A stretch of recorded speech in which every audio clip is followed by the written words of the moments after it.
Hello मेरे shining stars. तो आज हम कर रहे हैं हिंदी व्याकरण पाठ्य पुस्तक कक्षा 8 Manasvi by Galaxy Publication Magic Mind Series. अध्याय 28 निबंध लेखन। निबंध अंग्रेजी शब्द ऐसे का हिंदी अनुवाद है। यह दो शब्दों के मेल से बनता है निबंध अर्थात अच्छी तरह से बंधा हुआ।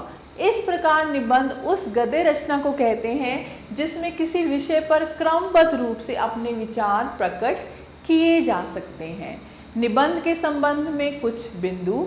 भूमिका, इसमें निबंध के विषय का परिचय दिया जाता है। इसे आकर्षक और रोचक बनाने के लिए किसी कविता, सूक्ति आदि के द्वारा इसका आरंभ किया जा सकता है। विस्तार, यह निबंध का मुख्य अंग होता है। इसमें विषय का पूरा वर्णन किया जाता है। इसमें विषय को अलग अलग अनुच्छेदों में प्रस्तुत किया जाता है। उपसंहार, यह निबंध का अंतिम अंग होता है जो सार या निष्कर्ष के रूप में प्रस्तुत किया जाता है। तो निबंध के कुछ उदाहरण इस प्रकार हैं, जैसे पहला है समय का सदुपयोग यानी समय का सही उपयोग। तो आपने कैसे शुरू करना है इसको, जैसे समय अमूल्य है, इसे हम खरीद नहीं सकते। यह ऐसा धन है जिसे हम पुनः अर्जित नहीं कर सकते। जो बीत गया सो बीत गया। यह धन से भी अधिक मूल्यवान है। खोए हुए धन को अधिक परिश्रम से पुनः प्राप्त किया जा सकता है किंतु समय को नहीं। रोग युक्त काया फिर से स्वस्थ हो सकती है। खोई हुई प्रतिष्ठा भी समय पुनः प्राप्त करा देता है किंतु समय कभी वापस नहीं आता। इसका अधिक से अधिक सदुपयोग सफलता की ओर ले जाता है। निराला ने कहा है, समय कब रुका है, समय तो चलता जा रहा है। समय और प्रकृति अन्योन्याश्रित हैं यानी एक दूसरे पर आश्रित हैं। मूक होते हुए भी प्रकृति समय के महत्व को जानती है। वह पल पल समय के साथ बंधी हुई है। समय पर सूर्योदय होता है, समय पर अस्त होता है। प्रकृति को कौन बताता है? सूर्योदय होने पर सुबह होती है और सूर्यास्त होने पर सांझ। सुबह, दोपहर, सांझ, रात सबने अपनी गति समय के साथ जोड़ ली है। चंद्रमा तभी निकलता है जब सूर्य अस्त हो जाता है। समय पर छह ऋतुएं बारी बारी से आकर पृथ्वी पर अपनी छटा बिखेरती हैं। जब प्रकृति समय का पालन करती है तो मनुष्य क्यों नहीं? समय का अच्छा और उचित उपयोग ही समय का सदुपयोग है। जो व्यक्ति समय पर कार्य नहीं करता, आलस्य में समय गंवाता है, समय उसका साथ छोड़ देता है। किसी ने कहा है, समय पर वही सवारी कर सकता है जो समय की लगाम पकड़े रहे। शेक्सपियर ने कहा है, हमने समय को नष्ट किया, अब समय हमें नष्ट करेगा। हम समय को कुछ भी नष्ट करने का मौका ना दें, पल पल का हिसाब रखें, क्योंकि समय हाथ से निकल जाने पर केवल पश्चाताप ही हाथ आता है। इस संसार में प्रत्येक वर्ग, प्रत्येक समुदाय, प्रत्येक स्तर के व्यक्ति कर्मरत हैं। वे अपने अपने क्षेत्र में कार्य करते हैं, तभी प्रकृति भी उनका आदर करती है। किसान समय पर बीज बोता है, निश्चित समय पर अन्न उपजता है। मजदूर प्रातः ठीक समय पर काम पर निकलते हैं, तभी मजदूरी मिल पाती है। समय पर व्यापारी सौदा करता है, तभी धन कमाता है। माँ समय पर भोजन पकाती है, तभी भोजन मिलता है। प्रत्येक व्यक्ति को समय का आदर करना पड़ता है, क्योंकि समय के अनुसार भागना ही विजय है। विद्यार्थी जीवन में यदि समय की तालिका या समय सारणी ना बनाई जाए तो भला किस प्रकार पढ़ाई हो पाएगी। समय नियोजन करना अच्छे विद्यार्थी का गुण है। विद्यार्थी को लंबा जीवन जीना है, पग पग पर आने वाली कठिनाइयों पर विजय प्राप्त करनी है। समय का पालन करने वाला विद्यार्थी खेल कूद, व्यायाम, सामाजिक उत्सव, सांस्कृतिक कार्यक्रम, आधुनिक रंगारंग कार्यक्रम, पढ़ाई व फैशन की दौड़ में सबसे आगे रहता है।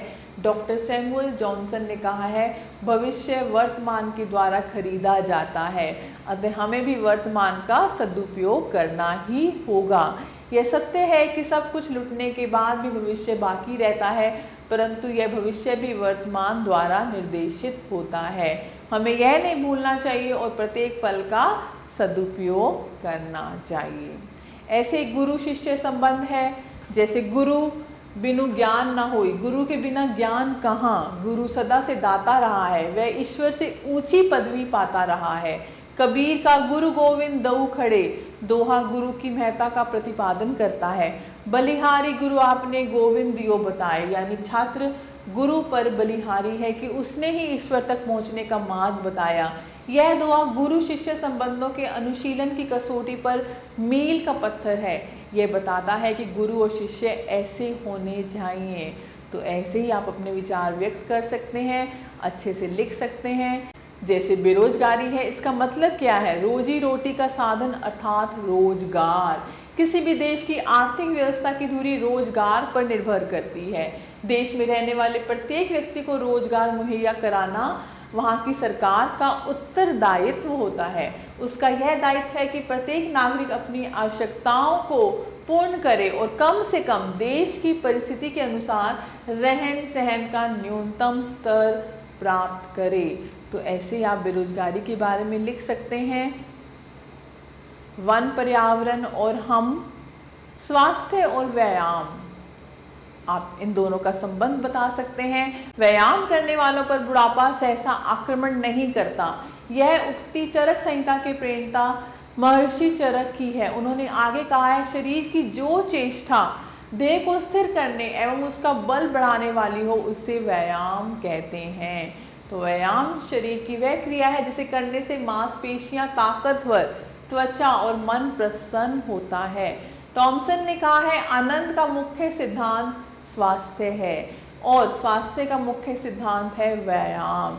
जब हम व्यायाम करते हैं तो एक हमारे शरीर से एक हार्मोन निकलता है जो हमारे शरीर में खुशी प्रदान करता है। इसीलिए व्यायाम शारीरिक और मानसिक दोनों स्थितियों के लिए अच्छा है। तो ऐसे आप लिख सकते हैं व्यायाम के बारे में।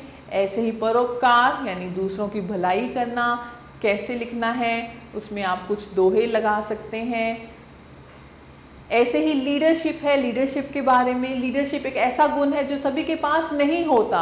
यह गुण कुछ लोगों में स्वाभाविक रूप से होता है, ये भी गॉड गिफ्टेड होता है, जबकि कुछ लोग इसे सीख कर विकसित करते हैं। कई बार हम अपने माता पिता, शिक्षक या अन्य बड़े लोगों से प्रेरित होकर उनकी तरह बनना चाहते हैं और उनके अनुसार अपने फैसले लेने लगते हैं। लेकिन असल में एक अच्छा नेता वही होता है जो अपनी पहचान बनाए रखते हुए दूसरों को भी प्रेरित करता है।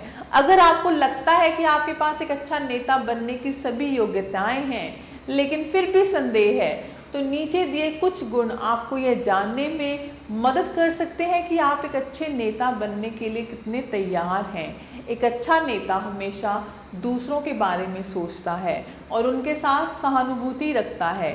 सहानुभूति का मतलब है दूसरों के दर्द और समस्याओं को समझना। अगर आप लोगों की समस्याओं को समझकर उनका समाधान देने की कोशिश करते हैं तो आप एक अच्छे नेता बन सकते हैं। यह गुण आपको लोगों से जुड़ने और उनके दिलों में जगह बनाने में मदद करेगा। तो ऐसे आप लिख सकते हैं अपने विचार। अब आपकी बारी। कुछ विषय हैं जिस पर आप निबंध लिख सकते हैं, जैसे स्वतंत्रता दिवस, रेल दुर्घटना, पर्यावरण, यदि मैं प्रधानमंत्री होता, मेरी प्रिय पुस्तक, मेरे प्रिय नेता, भ्रष्टाचार, मेरा भारत महान, विज्ञान, वरदान या अभिशाप। प्यारे बच्चों, आप सभी का तहे दिल से धन्यवाद। हमेशा खुश रहें और स्वस्थ रहें।